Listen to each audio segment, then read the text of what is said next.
Test हो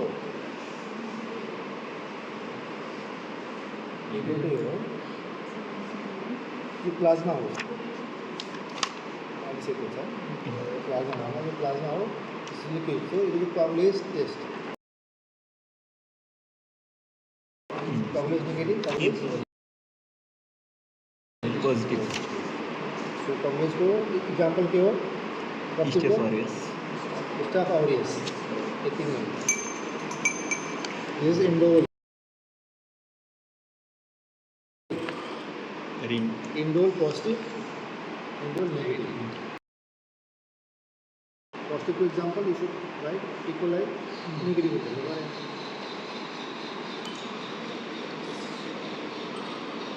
this is citrate utilization test citrate positive citrate negative positive example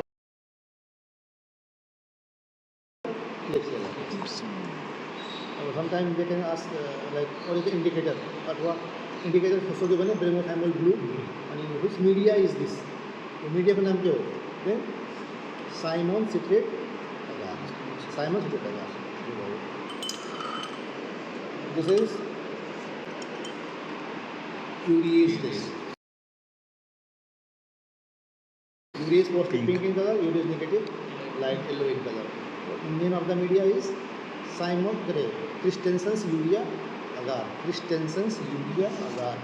This positive example, Helicobacter pylori and Proteus. This is TSI, triple sugar iron agar. Triple sugar iron agar test. This is A by A, yellow by yellow, and yellow by yellow result will be given by which bacteria? E. coli, Klebsiella. And this is K by K, and this result will be given by bacteria called as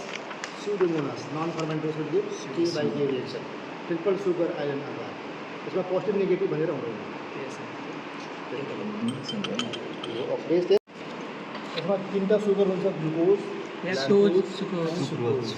ratio हुन्छ कति कति हुन्छ 1:10 glucose glucose 1 part 10 times more lactose and sucrose अब पूरा इसमें यो हिसाबले किन राखेको छ why this is 10 times more and this reaction is called as A by A. Which bacteria gives A by A? The bacteria which can ferment at least 2 sugar. Bacteria which can ferment at least 2 sugar, they will be showing A by A. So all bacteria will be, particularly we are using this test for identification of Enterobacteriaceae. And as you know, all Enterobacteriaceae are glucose fermenters. They all ferment glucose. So glucose will be fermented by all the bacteria if they are Enterobacteriaceae. Along with that, they have to also ferment either lactose or sucrose. So glucose fermentation, lactose fermentation. अब इसको mechanism के हो in case of E. coli. Let's suppose E. coli हो reaction जो यस्तो किन आयो Pseudomonas में यस्तो किन आउँछ E. coli ले के गर्छ ग्लुकोज पनि फर्मेन्ट गर्छ ल्याक्टोज पनि गर्छ सुरुमा जब हामी यसलाई इनोकुलेट गर्छौँ नि so within 6 to 8 hours so all bacteria will ferment first bacteria will utilize or ferment glucose because it's a monosaccharide very easy to ferment or utilize so first they will attack on glucose due to the effect of that entire media will be yellow in all the cases अब यहाँ त छैन like के by के जस्तो salmonella सिगेला के हो के बाई ए देखाउँछ नि so but they won't ferment lactose तर सुरुको 6 देखि 8 घण्टामा साल्मोनेलाको रिएक्सन हेऱ्यो भने तिमीले येल्लो बाई येल्लो हुन्छ त्यही भएर यो मिडिया यदि तपाईँले हेर्नु छ भने आफ्टर 18 आवर्स ओन्ली त्योभन्दा पहिला हेर्नुभयो भने रिजल्ट डामलडोल हुन्छ जे पनि आउन सक्छ ए बाई ए आउँछ सबैको केसमा ए बाई ए आउँछ if they are fermenting glucose so अब के हुन्छ यसमा ग्लुकोज एकदम लिमिटेड छ थोरै छ नि 1 part छ 6 देखि 8 घण्टासम्म उसले सपोर्ट गर्छ ब्याक्टेरियाको ग्रोथलाई त्यसपछि त्यो ग्लुकोज सकिन्छ अब ग्लुकोज सकियो अब ब्याक्टेरियाले के गर्छ they will go for some other glucose so lactose so E. coli can use lactose so उसले ल्याक्टोज फर्मेन्ट गर्छ अब ल्याक्टोजको कन्टेन्ट यति धेरै छ कि उसको उसले ग्रोथलाई 72 it means more than 100 hours उसले सपोर्ट गर्छ सो ग्लुकोजको ल्याक्टोजको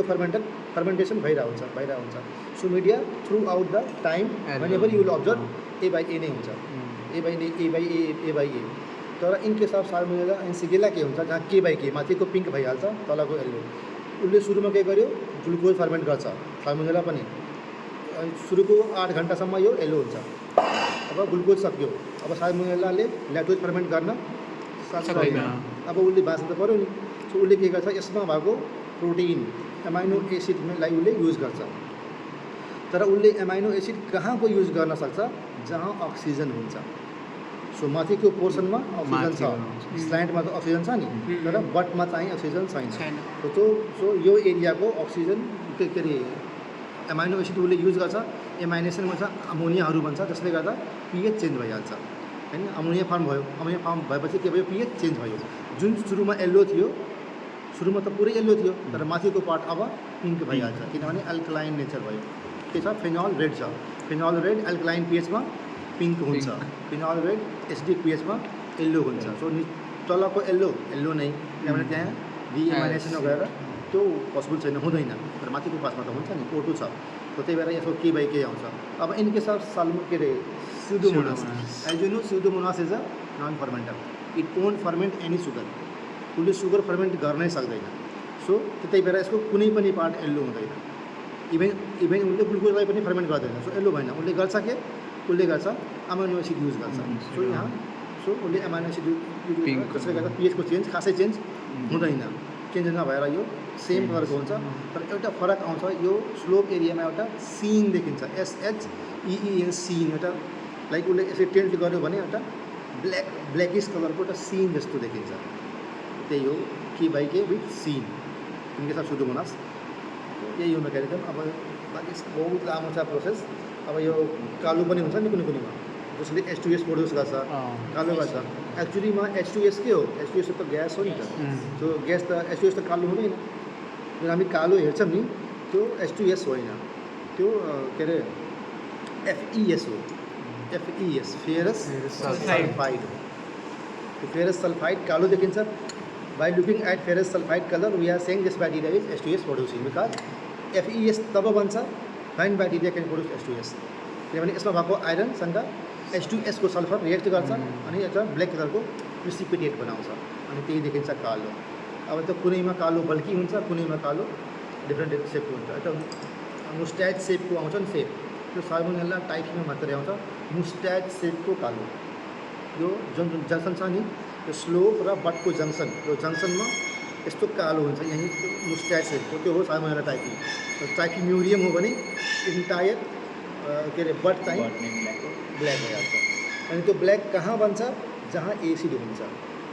त्यही भएर टाइफीको बेलामा माथि पिङ्क देखिन्छ तल हुन त त्यो येल्लो हो तर H2Sले गर्दा कालो देखिन्छ ब्ल्याक सो यो mechanism of so we'll take the bacterial colony we'll just drop on this disc if the color is purple then it will be positive there is no color change then it will be negative so oxidase test positive example best example is Pseudomonas aeruginosa. You can see biochemical